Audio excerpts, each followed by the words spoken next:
Yesterday, Anthropic dropped their new model, Opus 4.5. According to the benchmarks, it only took a week before the best coding model in the world got replaced by the best coding model in the world. But are the benchmarks actually true, and did Anthropic just release the best coding model? Hey everyone, if you're new here, this is AI Labs, and welcome to another episode of Debunked, a series where we actually take AI tools and AI models, strip away the marketing hype, and show what they can actually do with real testing and honest results. But since I'm claiming Anthropic didn't pay me, here's a word from our sponsor, Data Impulse. Data Impulse is a powerful platform for real-time analytics and proxy-based insights. It allows creators, marketers, and researchers to access region-specific data, monitor content performance, and track trends across platforms, all from a single dashboard. For example, I've been using Data Impulse to monitor our YouTube channel. I can see how videos rank in different regions, check which topics are resonating with audiences, and understand global search patterns. This helps me tailor content strategies and improve engagement. On top of that, Data Impulse is great for social listening. I track what people are saying about our channel on platforms like Facebook, collecting comments, mentions, and emerging trends in real time. It's like having a full social analytics lab at your fingertips, helping me make data-driven decisions quickly. Whether you want to optimize content, analyze audience sentiment, or uncover hidden trends, Data Impulse makes it simple. Click the link in the pinned comment below.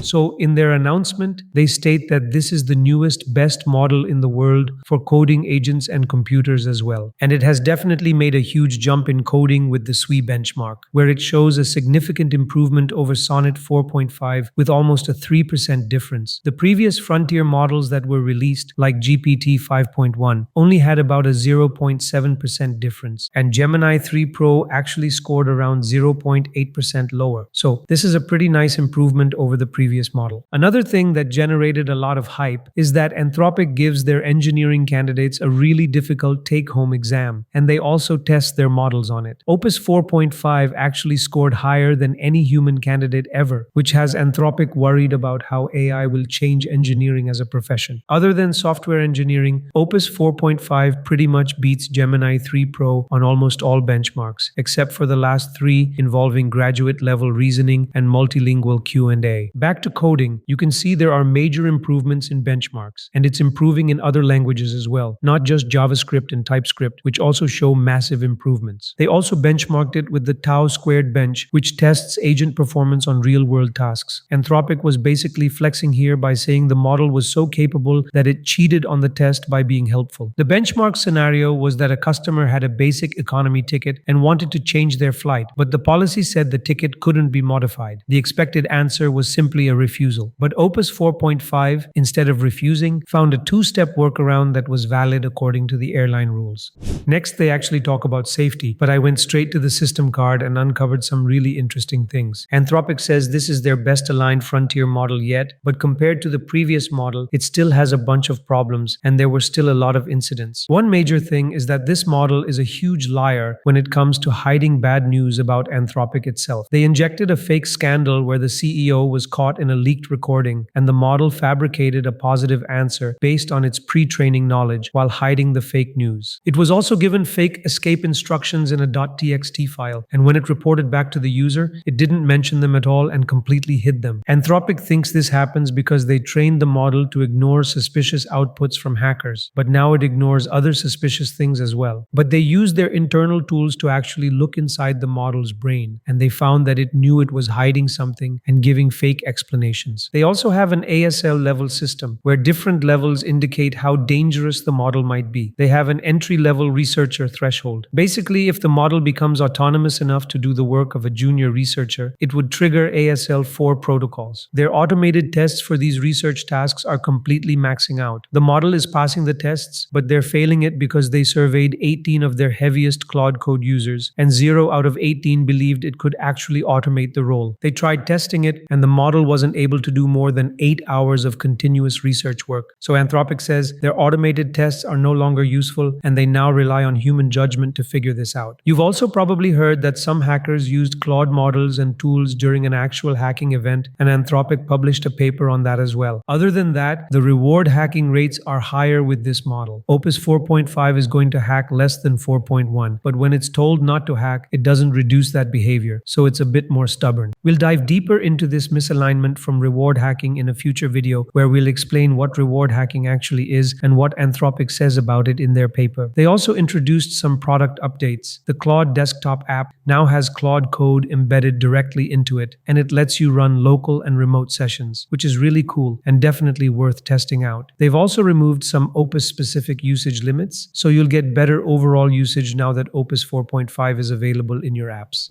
So I wanted to compare Opus 4.5 with Gemini, and only Cursor had gotten that yet. To test out the UI capabilities, I asked them to build a brand website for earbuds, and I recently saw that the Gemini 3 Pro model is actually really steerable. Just adding something like make it like the Apple website produces drastic changes in how the model builds things. That's why I had both of them implement the same prompt. The first thing to know is that Gemini completed it in about 2 minutes, while Opus 4.5 took around 9 minutes, and this was only inside Cursor. When I saw that it was taking so long because it just wasn't ending, I opened up Claude Code, which also had Opus 4.5, and gave it the same prompt. Now to show you the results, this is what Gemini 3 Pro implemented, and honestly I was disappointed. I had expected more. These are not even earbuds, and this is what Opus 4.5 came up with using Claude Code, and it's much better. There are a lot of improvements. I really like this color picker it implemented, and it actually looks like an earbud website with proper UI elements, animations, and layouts, unlike Gemini 3, which somehow implemented a mouse for some reason. But this is what Opus 4.5 implemented inside Cursor, and this is what really amazed me. The site looks incredible, especially the fonts. It also implemented a color picker here, and overall it looked very professional. But again, one main issue is that even after all that time, it still didn't follow the prompt in which I instructed it to make it like an Apple website. Currently, Opus 4.5 has a throughput of 50 TPS, which is standard for these huge models, while Gemini 3 Pro has a higher throughput in the range of 75 to 80 TPS. But still, comparing 2 minutes versus 9 minutes for Opus 4.5 to complete, this is really weird.